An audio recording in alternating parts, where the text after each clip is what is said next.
Good morning, Breakfast Club. Let's go.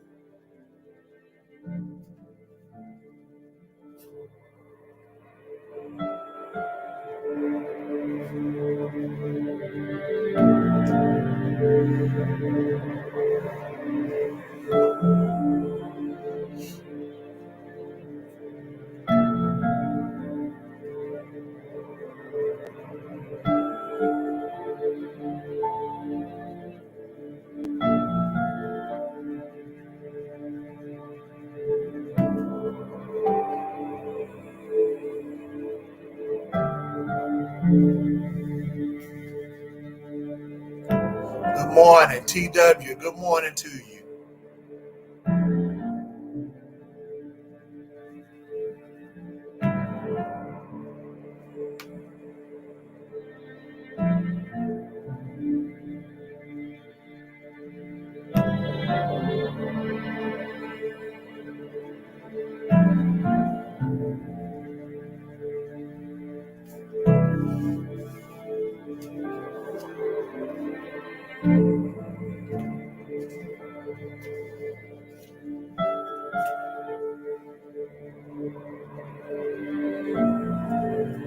Shantae Moore, good morning. Good morning to you.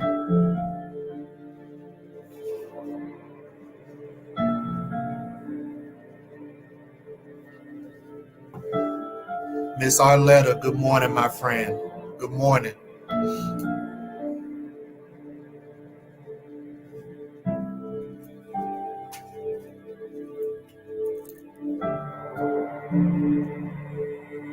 Kiara, I see you. Good morning. Come on in, y'all. Y'all hear this music, y'all already know what's about to happen. So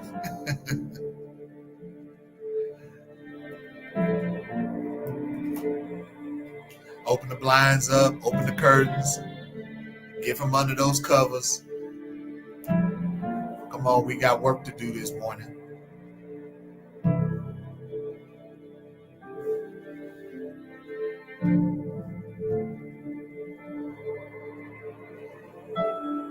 Gonna give everybody about one more minute. And we're gonna get right into it. We're not gonna tarry this morning. Dr. Lyles, good morning to you.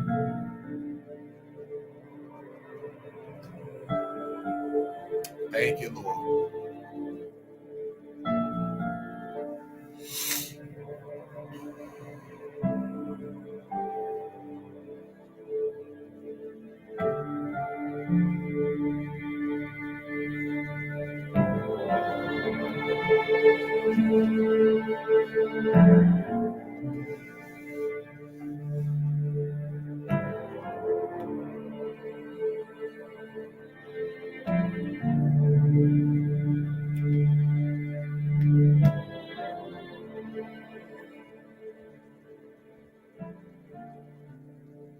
Miss Sharina, good morning to you.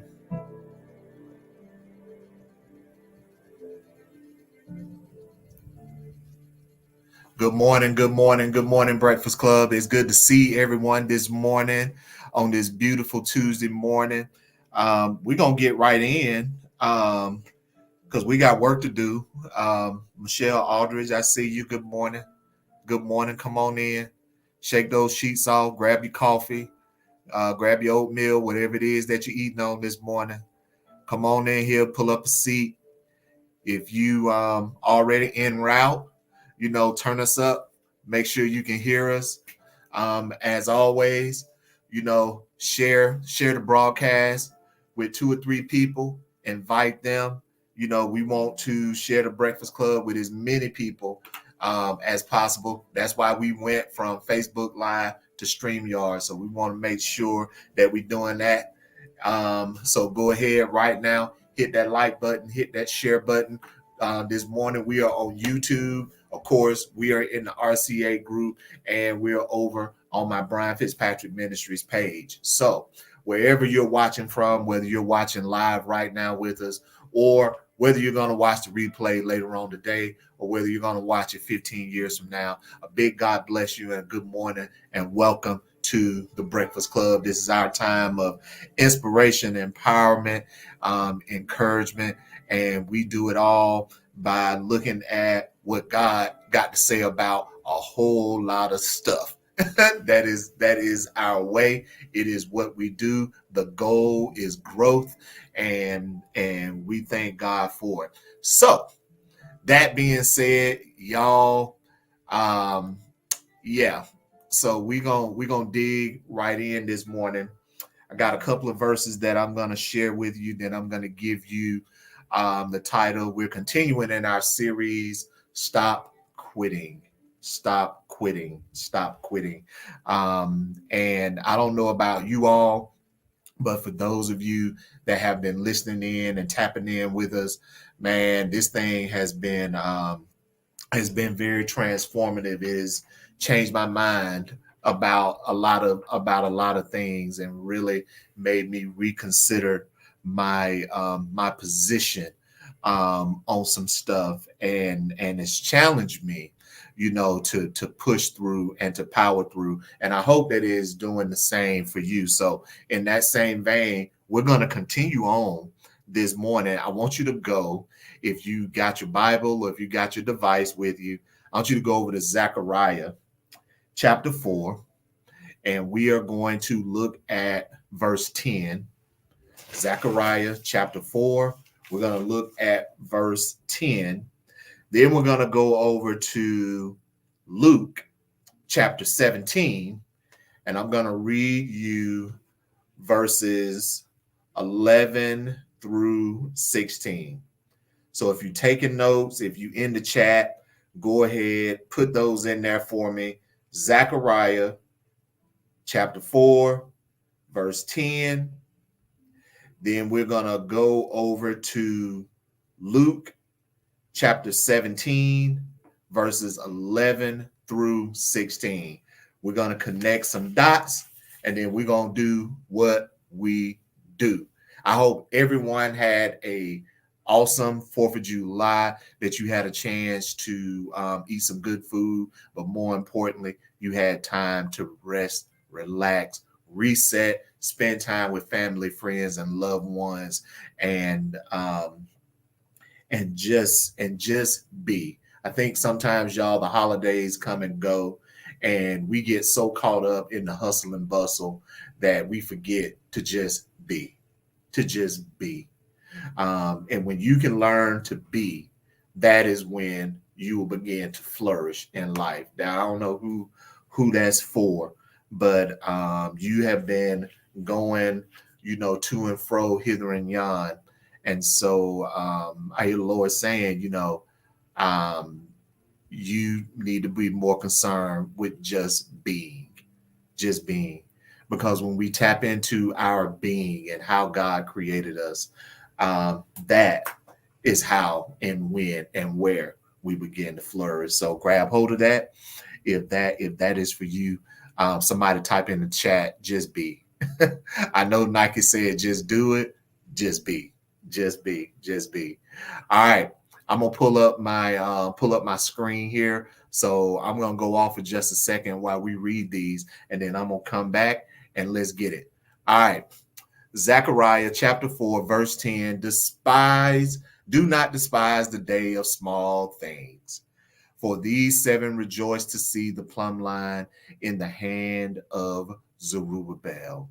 That's a great piece of advice. Do not despise the day of small things. I know we often say, do not despise the day of small beginnings, but it actually says, do not despise the day of small things. I think that is significant, and we don't need to miss that, because the Bible says that all things work together for the good of them that love God and are the called according to his purpose. So let's not despise the day of small things. So I know it's easy to get caught up in things that are grandiose, but we don't need to overlook the small things. We're going to get there. We're going to get there in a minute. We don't need to overlook the process. Okay. Yeah.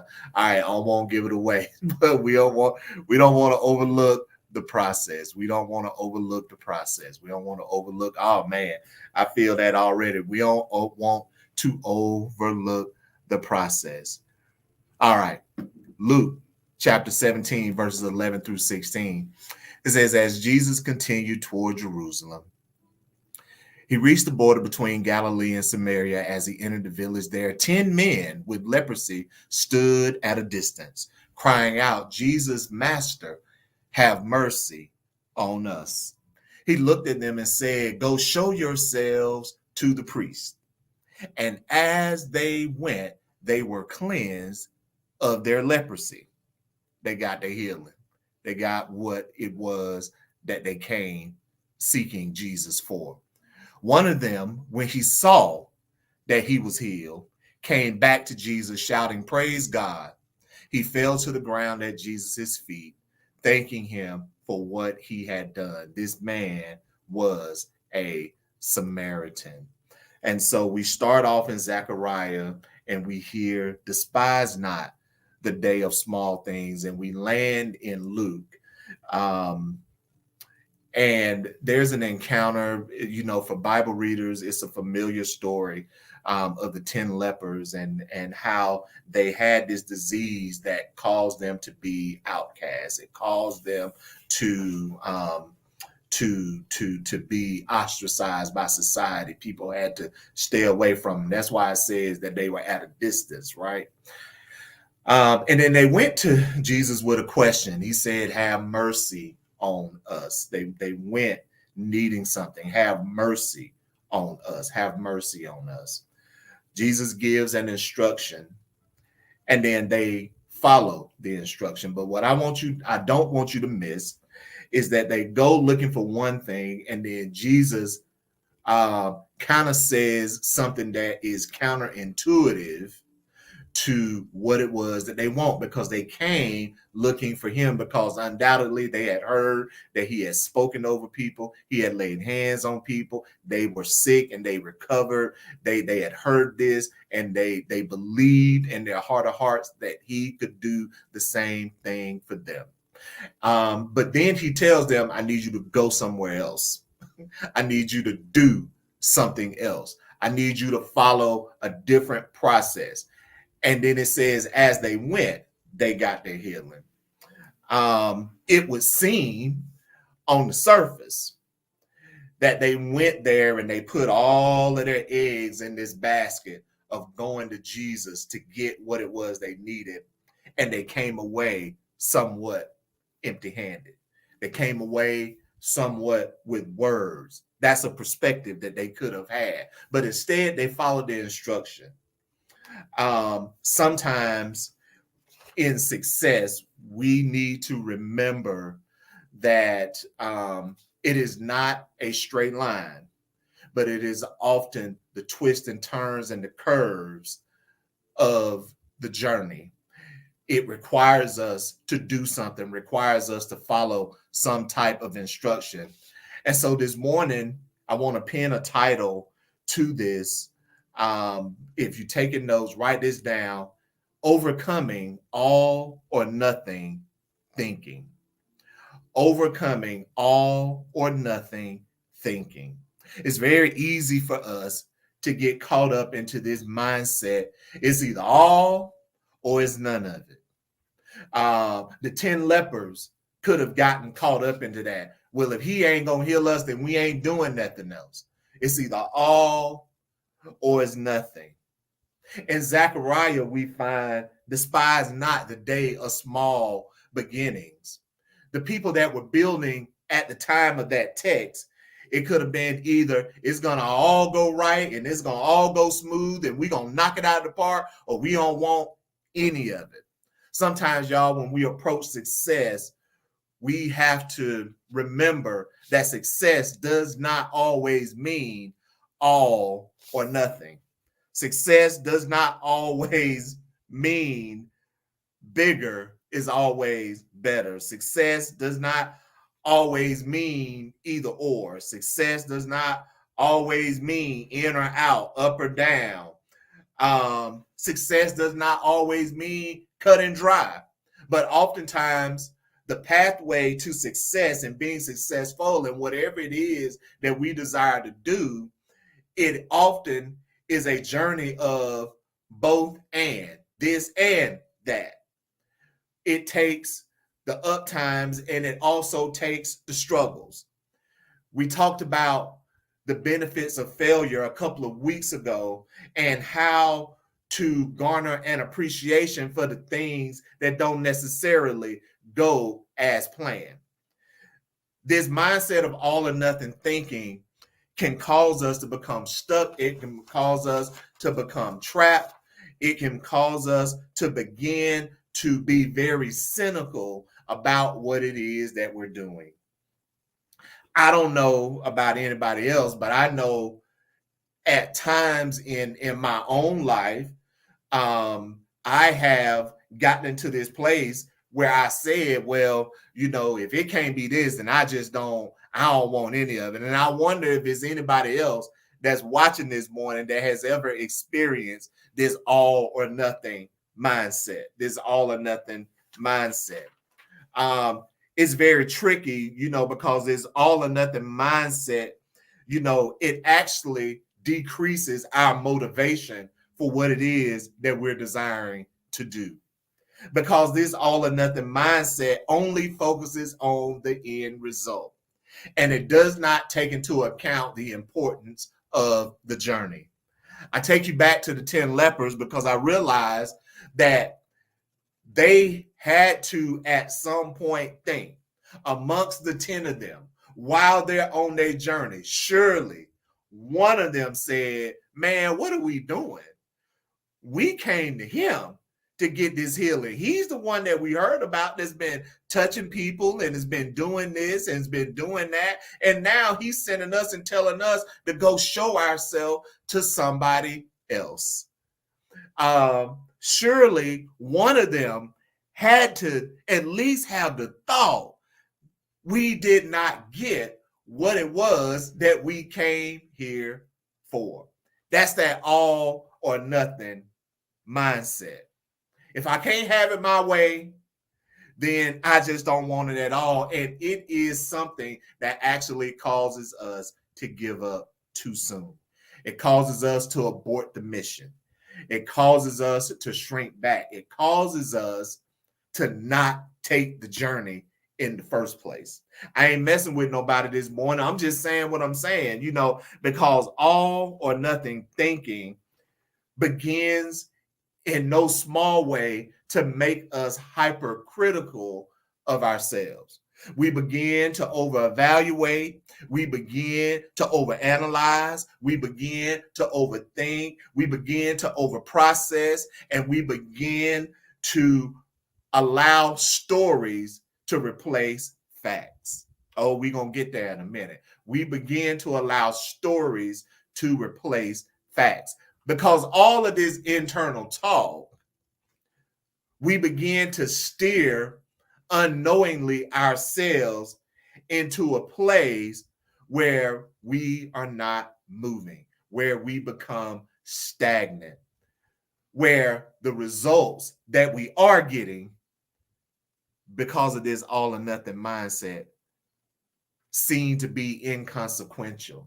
They seem to be minute. Despise not the day of small things, because it's those small things that actually are adding up to the big results. I know we love to say people became an overnight success, but in actuality, if you talk to them, that is very much not true. It did not happen overnight, because what we don't know is we don't know the nights that they stayed up late. We don't know the tears that they cried. We don't know the sacrifices that they had to make.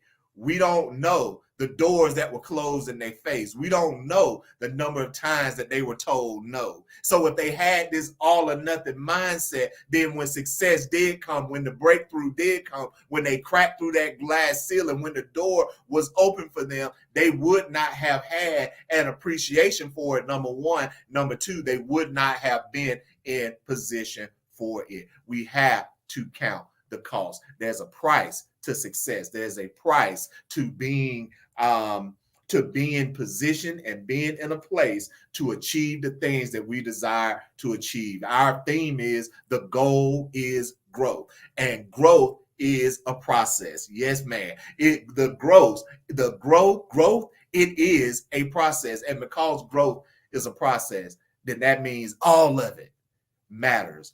All of it is important. And so, what now causes us to have this all or nothing mindset? I'm glad you asked. Number one, probably the number one contributing factor to this all or nothing mindset is this thing that you might have heard of. It's called impatience. It is called impatience.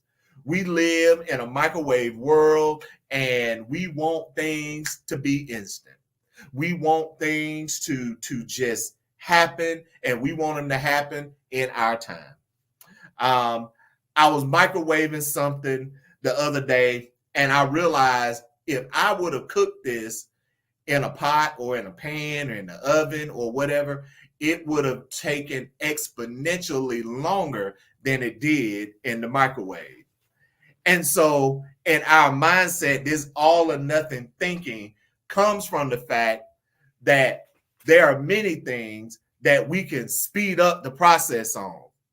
But let me tell you something, success is not one of those things. Let me say that again. Success is not one of the things that we can speed the process up on. There is no way to microwave it. There's no way to microwave it. There's no way to get it to a place where it is sustainable. We can get there quicker, but to get it to a place where it's sustainable and it can be repeated over time, that, my friends, is a process. And so now we have the 10 lepers. They're given an instruction to go show themselves to the priest. Now, if you know anything about this story, and if you picked up on it, when I read it to you, it says that as they went, they were healed. As they went. I want you to put yourself in their shoes for just a minute. I want you to imagine that you showed up and you received this seemingly strange instruction from the person that you went to get what it was that you were trying to get.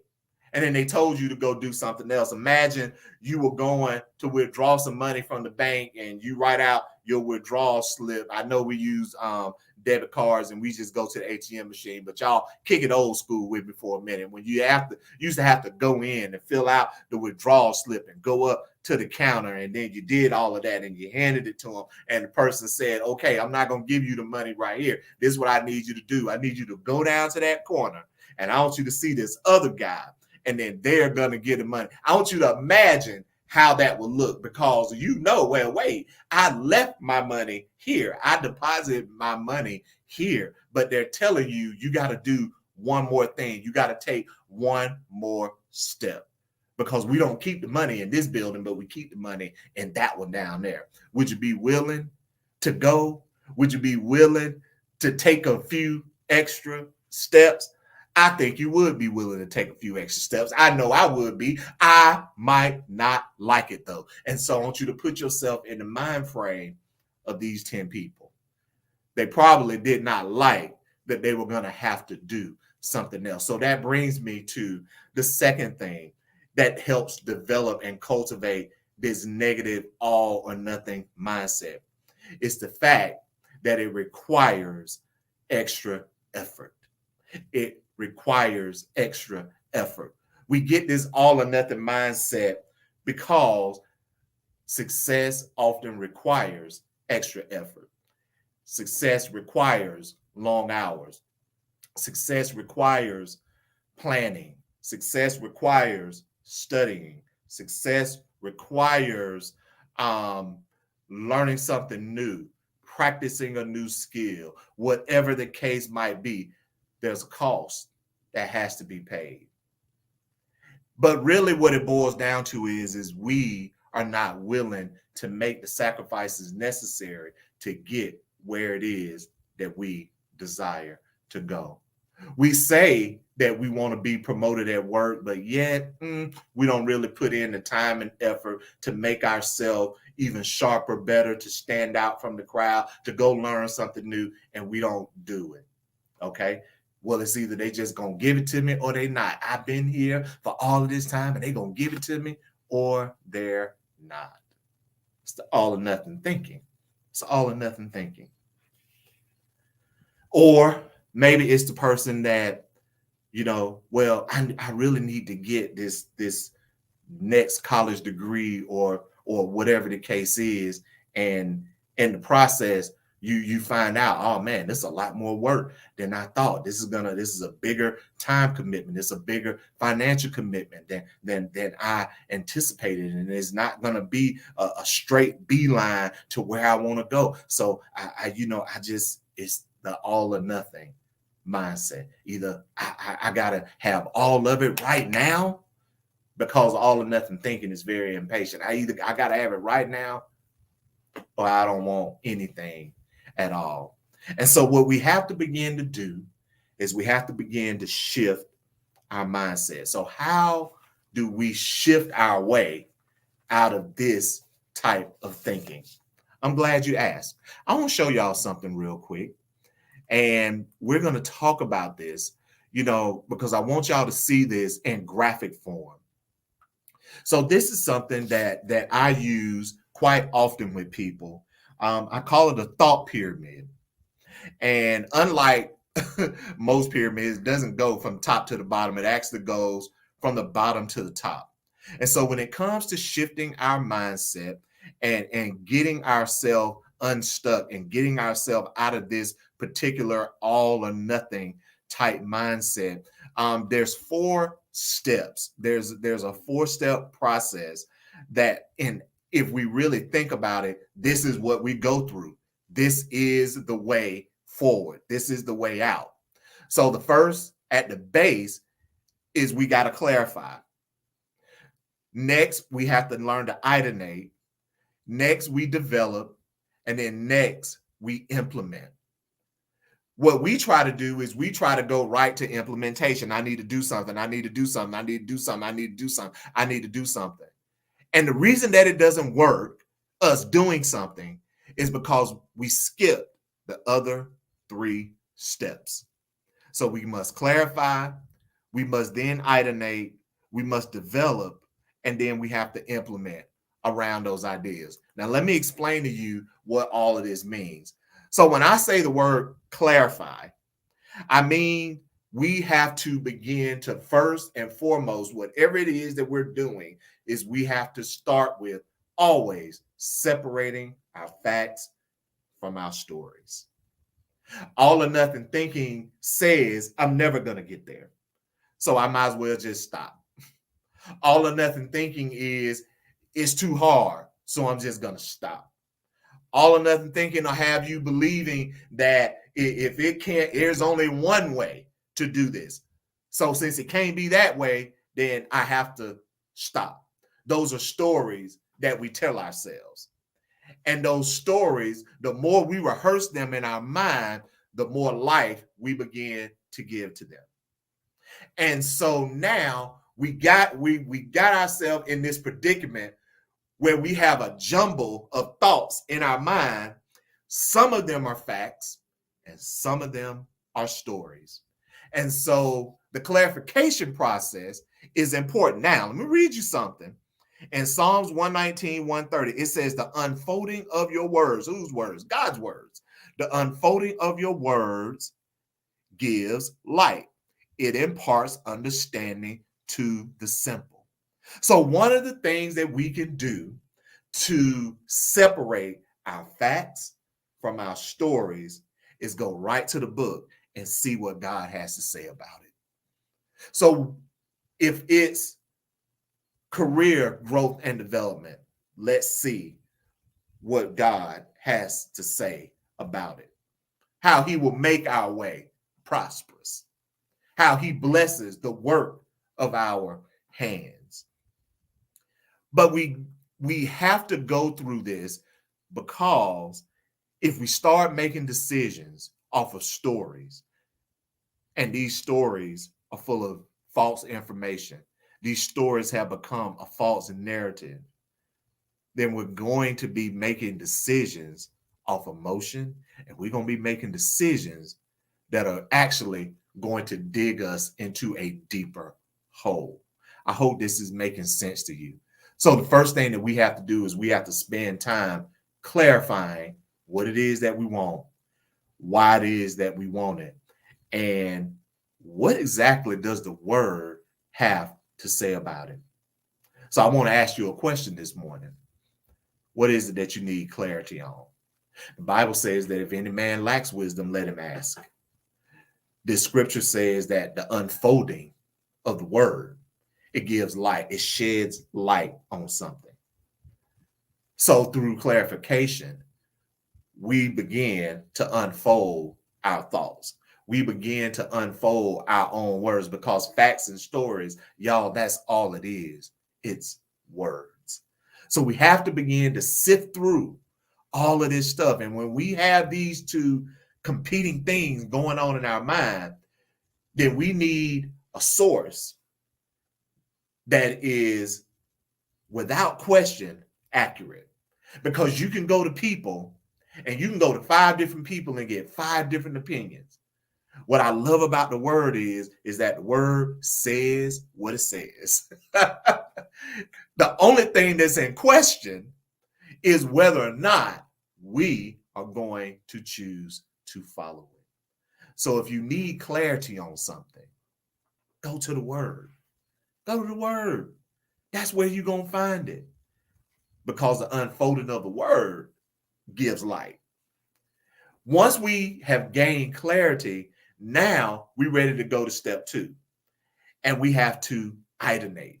Identate is just a fancy word of saying that this is where we begin to generate ideas.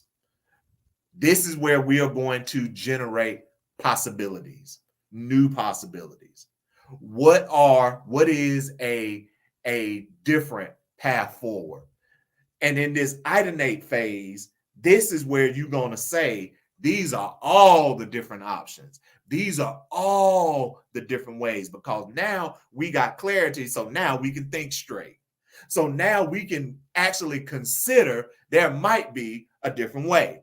There might be more than one way to get here. So we got to put all the options on the table. Listen, Proverbs 8:12. I, wisdom, dwell with prudence and find out knowledge and witty inventions. Y'all, invention comes from what? Ideas. It comes from ideas. You are God created, full of creativity, full of creativity, full of thoughts, full of ideas. But it comes from wisdom. And then once wisdom is present, because we've clarified, now we can move and operate with prudence. So we can take what we have, add prudence to the formula, and it turns into knowledge, new knowledge.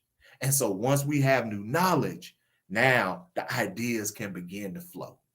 So we've clarified, we've started to brainstorm these ideas. And one of the things that we have to do when we start to think of these ideas and when we start to consider the options is we got to always remember, nobody ever said you got to do it by yourself. That is not a thing. Nobody ever said you got to do it by yourself.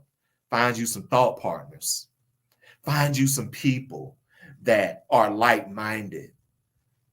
Look up some resources, read some books, go to some podcasts, watch some video. There's a ton of different things that you can do to get your creative juices flowing. That's what we're doing. We just stirring up the ideas. Now, once we have these ideas, now we have to begin to develop. So development is all about, this is what I wrote down. It's all about taking ideas and making them actionable. So we have to be able to take what we see, to take what we thought, and we have to see what we can turn into action. So we have to evaluate now each of these ideas. I want you to pick up on something. In Zechariah 4:10, It talks about the plumb line in Zechariah's hand. So I need to explain to you what a plumb line is, and this will make sense about evaluation. So a plumb line was a weight that was on a string, right? And they used it in the building process to keep structures straight, right? To keep structures in line, to keep them, to keep them looking right.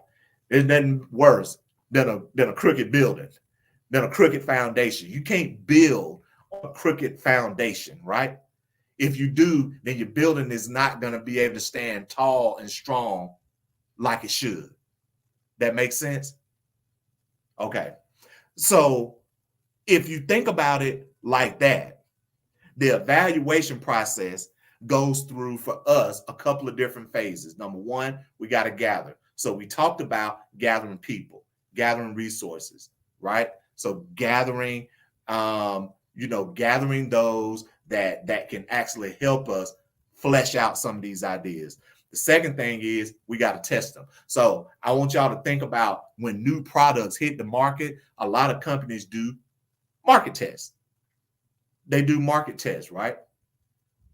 They do market tests because they want to hear from the people. So they want to see how people are going to respond to what it is that they've done. So we have to test our ideas. But then we also got to be willing to change, because by the time we get to the end of the development process, it's probably something we're going to have to change, something we're going to have to be willing to do different. But are you willing to act on it? Are you willing to change? Because if you are, then you're going to be well on your way to achieving your goal. And then last but certainly not least, you got to do what the 10 lepers did. You got to implement. Now you have the information that you need. You separated facts from stories. You've gotten everything that you need. Now you have to implement. They had a choice to make. We can either do what Jesus said, or we can stay here and stay in the state that we're in. It's our choice. Go show yourself to the priest. It was never about anything that the priest was going to do. It was about them trusting enough to follow the instruction, to follow the wisdom, to follow the guidance, to follow the path. And it says that as they went, they got their healing. Imagine on your way to where it was you were told to go. You look down and all of a sudden your skin clearing up, you're not hurting anymore, and sores are going away and bones are healing. You're standing up a little straighter, you can move a little faster. And by the time you got there, the 10 of y'all looking at each other like, what happened? Well, wait a minute.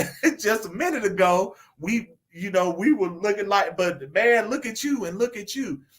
All because they were willing to implement and act on the instructions that they received.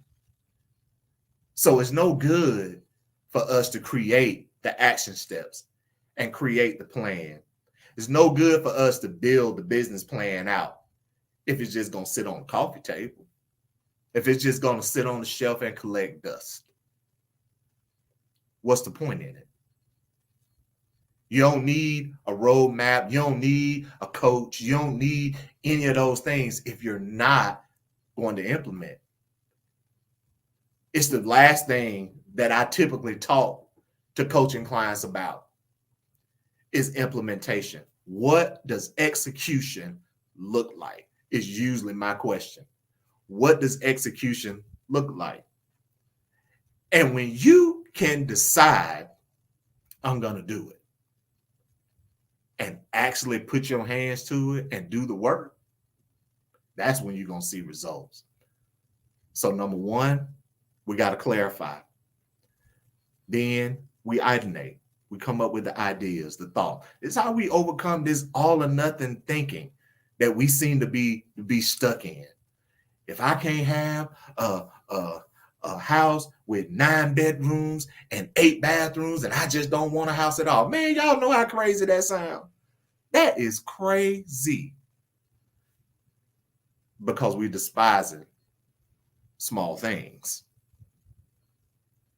If you're gonna do right with the 9-bedroom house, I'm gonna need you to do right with 1-bedroom apartment. I'm gonna need you to do right down here, because down here is where you're gonna build the habits to sustain this. That's the way it works. That's the process. So we got to clarify. Then we iterate. Then we got to spend time in development. We got to spend time in development. And then last but not least, y'all, you got to implement. You got to execute. You got to do something. You got to make a choice. That is how you overcome all or nothing thinking. I don't know about y'all, but I know for me, man, listen, I've had this issue.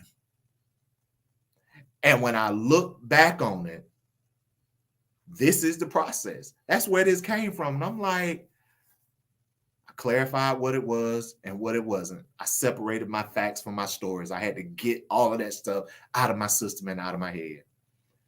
Then I allowed myself to just brainstorm ideas. I don't know which one is right now. I don't know which direction is right now. I don't know all of that. And you ain't got to know at that phase. You ain't got to know that this is the right answer. You just need all the information. Just put it all down. Then when you get to the development phase, that's when you do the heavy lifting. That's when you start to test. That's when you start to question. That's when you start to challenge your thinking and challenge your mindset and have other people challenge your thinking and challenge your mindset. And then you start to shrink that list down. And the next thing you know, you have a solution that you want to go with. But it's not enough to have it if you're just going to leave it there. It's not going to implement itself. I need to tell y'all that. It's not going to implement itself. It's not going to fix itself. It's not. Stop waiting on that. You got to do something. You got to implement and you got to execute. All right, y'all. That's the Breakfast Club. We out of here. So I hope y'all got something from this week. This is what I want you to do. Whatever that thing is that you're working on, I want you to try this process. Clarifying, ideation, developing, and implementing. And let me know how it helps you move the needle. How it helps you get one step closer to what it is that you're trying to accomplish. I'm confident that if you'll trust the process, but more importantly, if you'll trust what the word says about what it is that you're working on, that you'll hit the mark. All right. We out of here. Y'all, it's the summertime. Y'all know it's hot. Drink your water. Please stay hydrated, y'all. This heat is not playing any games. If you down here in Georgia, it is not playing. So I need y'all to stay safe. Take care of yourself. Take care of your family. And y'all know, if you've been around here, you know how we're going to end the broadcast, right? Come on, say it with me. Y'all can't get strong unless you lift heavy stuff. Y'all be blessed. Be encouraged. See y'all next time. I'm out. Peace.